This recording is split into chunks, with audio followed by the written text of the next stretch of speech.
So this is a group I like very much. We're here to discuss agriculture, very important.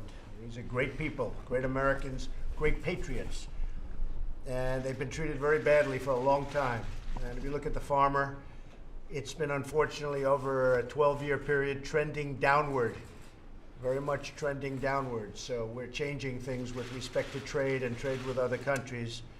A lot of times the farmers they know what they have, but it'll be very good when we get it all finished. It'll be great. You know, people are a little bit concerned going into that wild blue yonder, or in our case, the wild red yonder. But I will say that the farmers are going to be, they're going to do fantastically well. But they have been trending downward for a long period of time, and we're not going to have that. A lot of it's because of bad trade deals. So I'm pleased to be joined by several of our nation's governors, very distinguished governors, and members of Congress to talk about trade and agriculture. As you know, the recent investigation led by U.S. Trade Representative Bob Lighthizer, who's with us today also, identified a pattern of chronic Chinese trading abuses, including theft of intellectual property and trade secrets and forced technology transfers, which has cost this country hundreds of billions of dollars, and also the targeting of American technology. It's cost us untold hundreds of billions of dollars over the years. Larry Kudlow's here, and he's shaking his head approvingly, meaning of what I'm saying. Yes, sir. But disapprovingly of what they've done.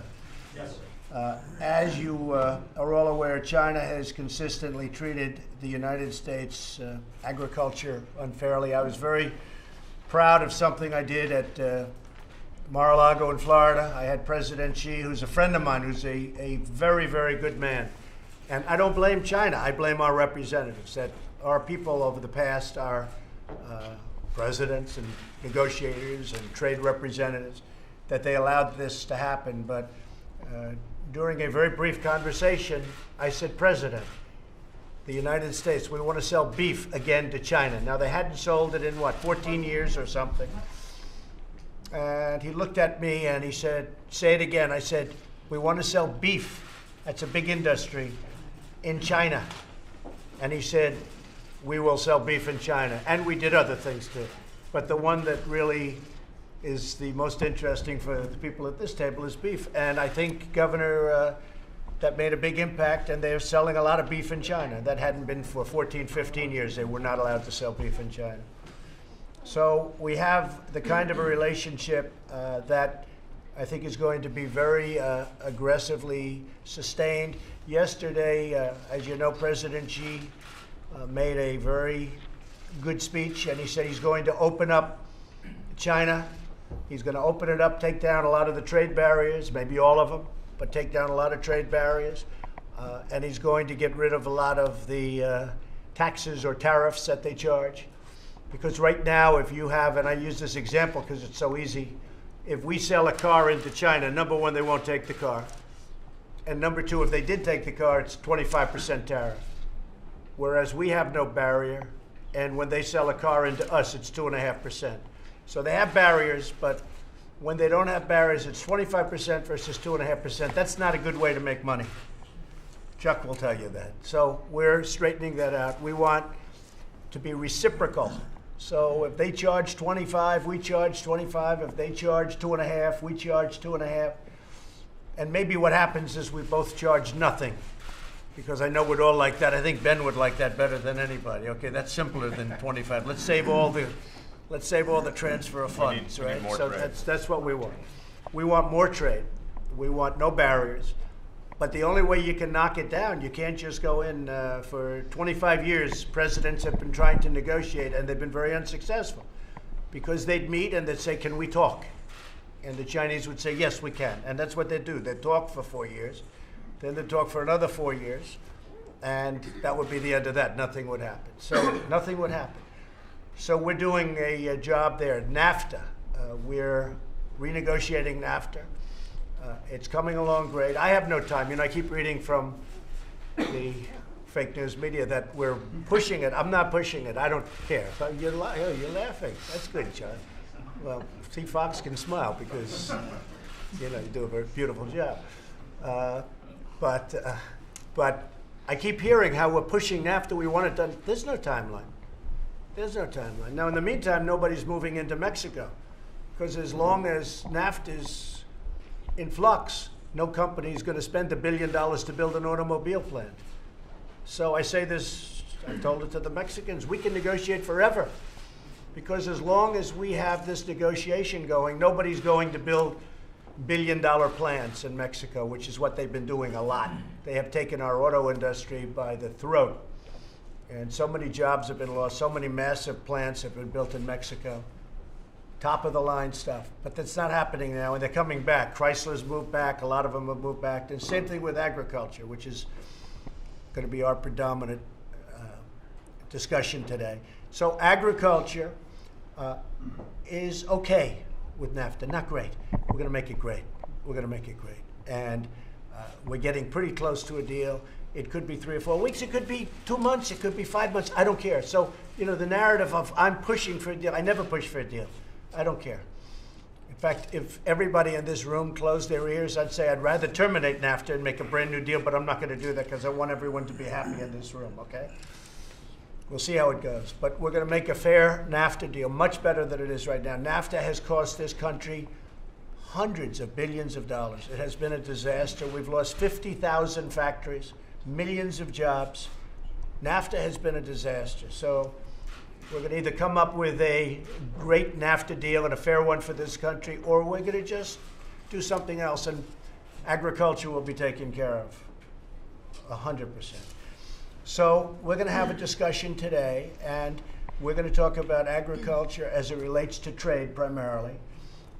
Again, we're doing really well with China. I think we're having some great discussions. We'll see what happens. We put a $50 billion tariff on, then we put a $100 billion tariff on. And you know, at a certain point, they run out of bullets. Remember what I said. When you're 500 billion down, you can't lose a trade war.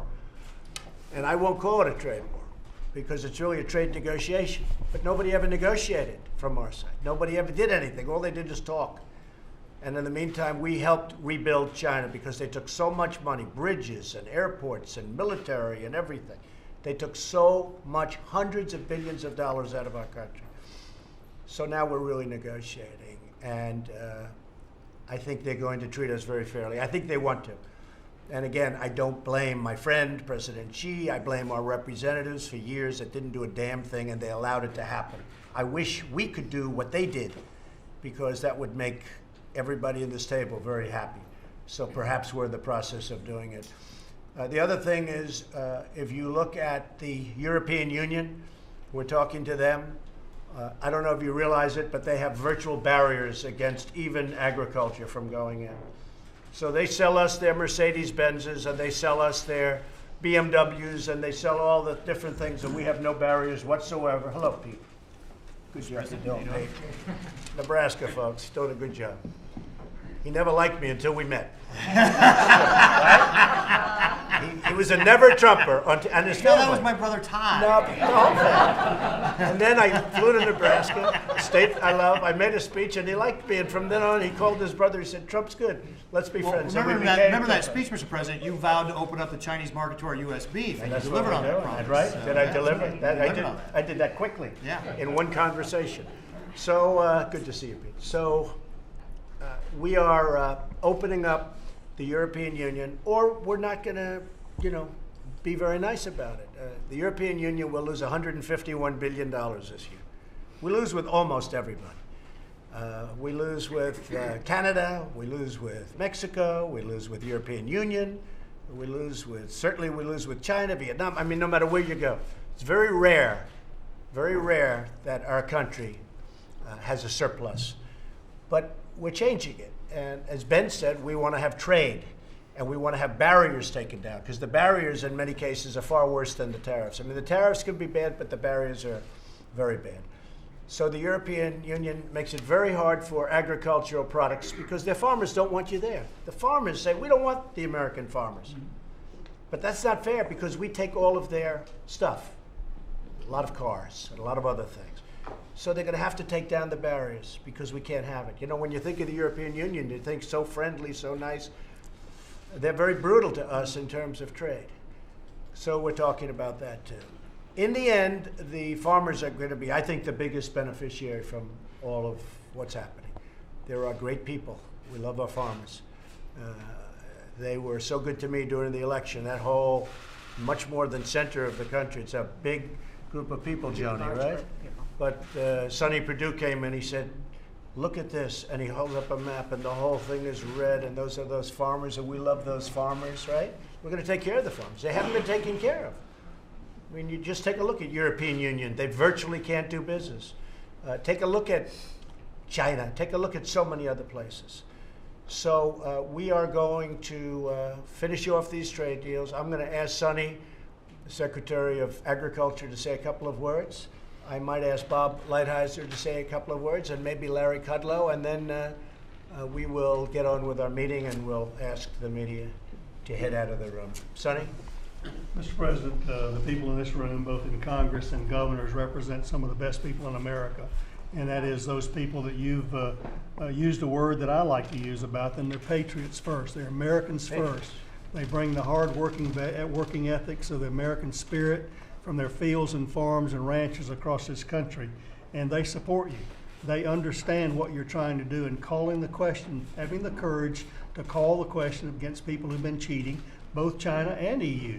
The barriers that you describe actually punish American farmers more than a lot of other industries because the American farmer and rancher has been so productive. So they're with you in that effort. Obviously, from their livelihood perspective, we can understand their anxieties, and that's what these people hear about on an ongoing basis. But I've been out last week on the road assuring them what you told me, is that you are going to take care of the American farmer.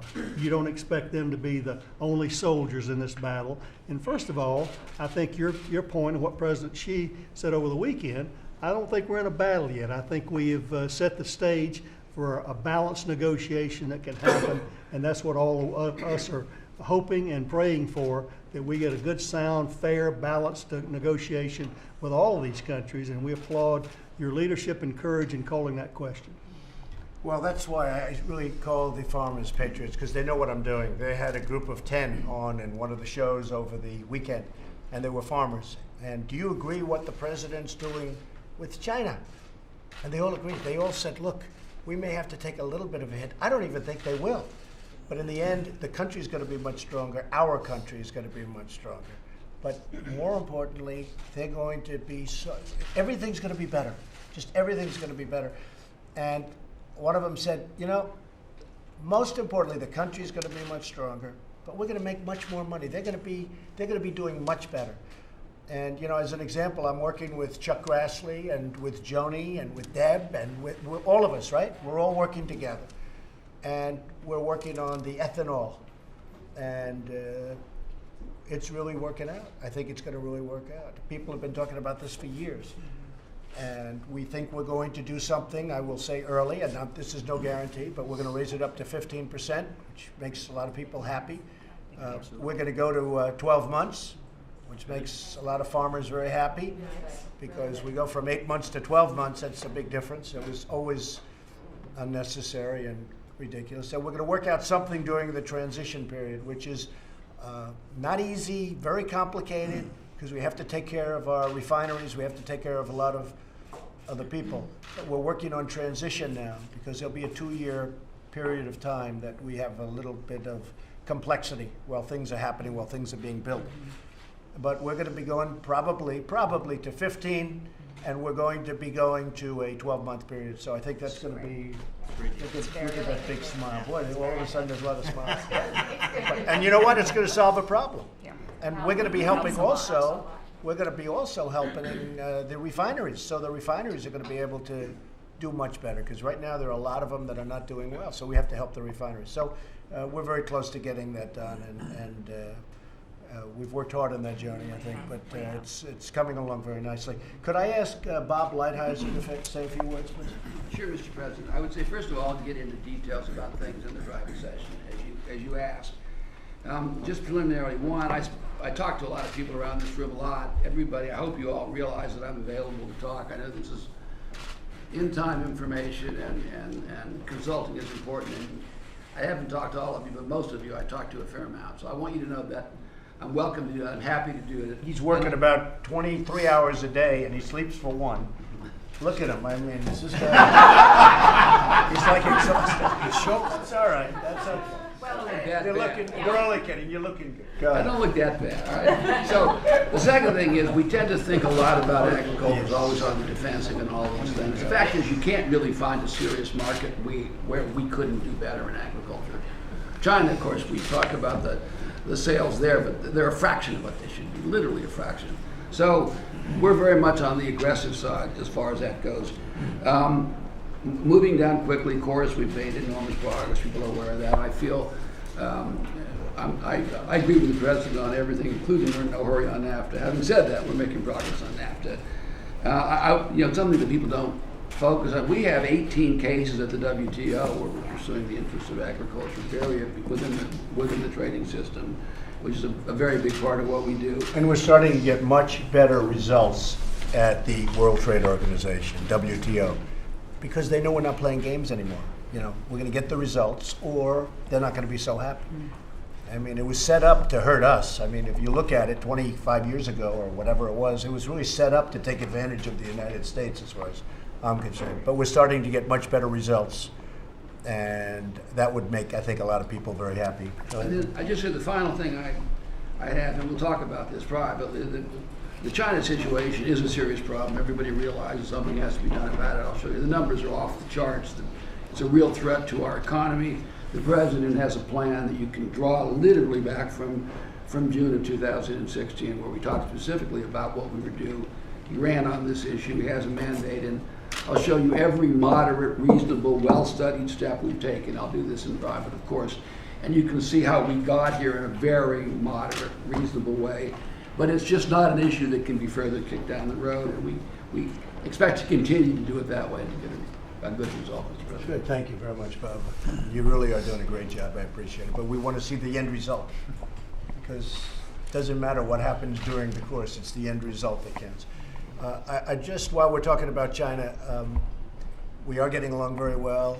I think we're going to do some great things, but very importantly, they're very much helping us at the border of North Korea, and they're continuing to, and they view it as something they should do. I think it's certainly very beneficial to them.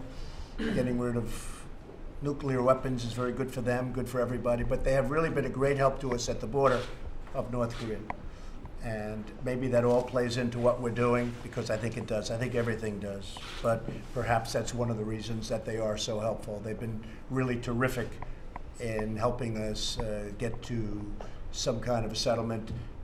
Meetings are being set up right now between myself and Kim Jong-un, who will be, I think it'll be terrific. I think we'll go in with a lot of respect, and we'll see what happens. So we've come a long way, but China's really helped us at the border, and we appreciate it. Okay?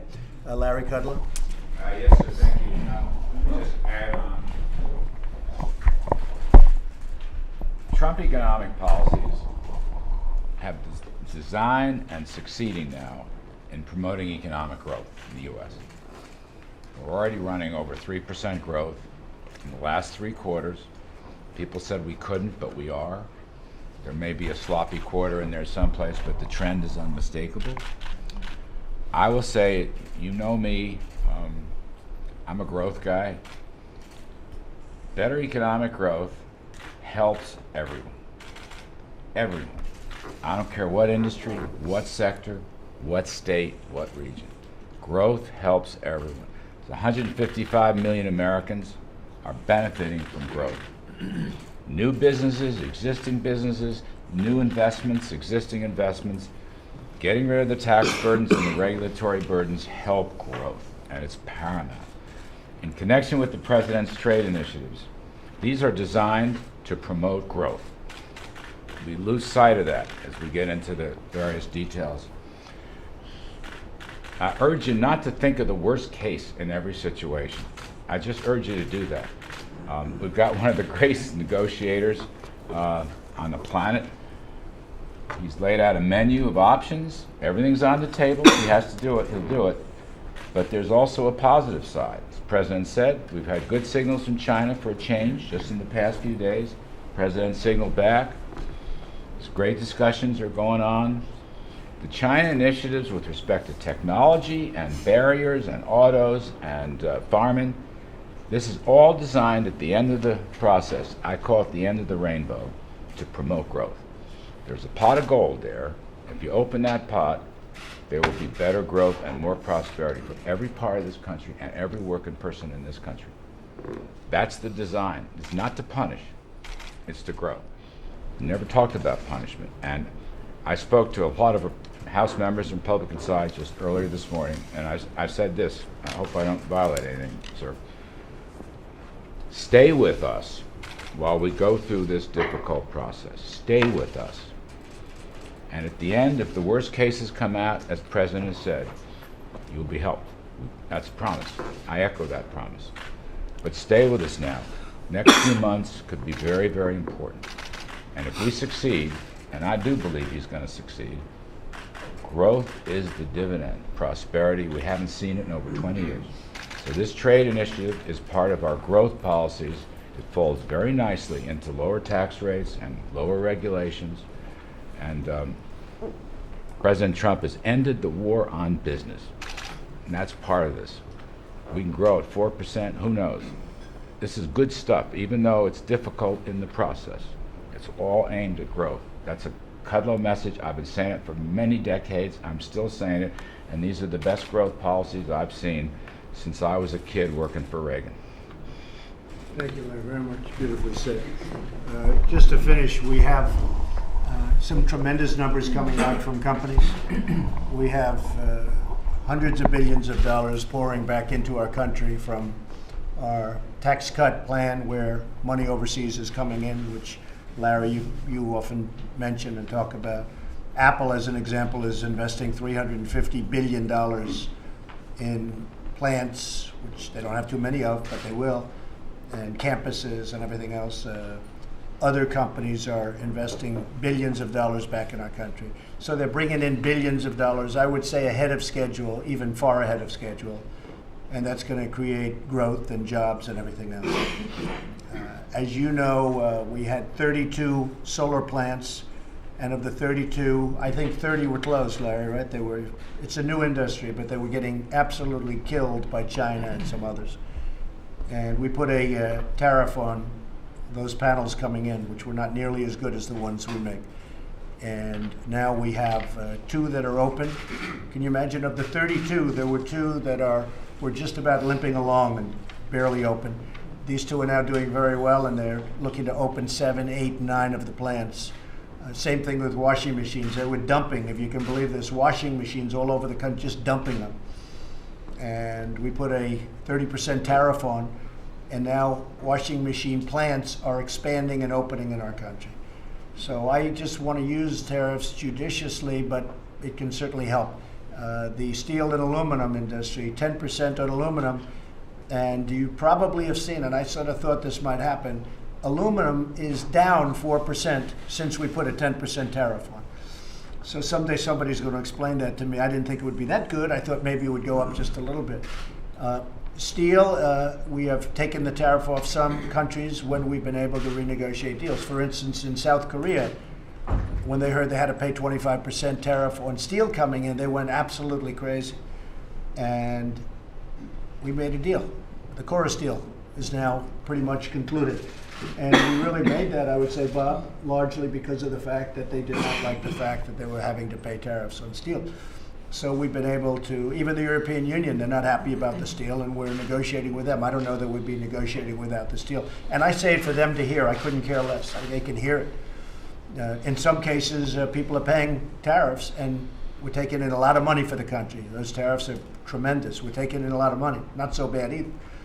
But the tariffs have really helped us. When used properly, they really get people to the table, and that's what we want. But I want people to the table also for our great American farmers, for the ag industry. I love those people. We're taking care of those people, and it's working out really well. So thank you all very much for being here, and thank you very much. Thank you. Mr. President, Thank you, We're having a meeting today on Syria. We're having a number of meetings today. We'll see what happens. We're obviously looking at that very closely, and I will be leaving here. I was there, and now I'll be going back as soon as this meeting is over. But we're looking very, very seriously, very closely at that whole situation, and we'll see what happens, folks. We'll see what happens. It's too bad that the world puts us in a position like that, but you know, as I said this morning, we've done a great job with ISIS. We have just absolutely decimated ISIS, but now we have to make some further decisions, so they'll be made fairly soon. Thank you all very much. Thank you.